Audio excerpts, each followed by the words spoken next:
change your Apple ID on an iPhone.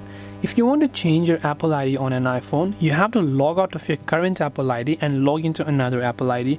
Now, even if, before you try to log out, you have to make sure Find My is disabled. This is the important thing, because if Find My is actually enabled, even if you sign out, you might need that ID later on. First things first, go to Find My iPhone, turn off Find My, which will most likely require you to enter your password, right? And once you've done that, what you want to do is you want to simply scroll down and tap on sign out, and once you sign out, you can simply enter your password and sign out, and you can simply log into another account. This way you'll be able to go ahead and then basically sign out or change the Apple ID on iPhone. Hope this video helped you. If you have got any questions, feel free to leave them down below.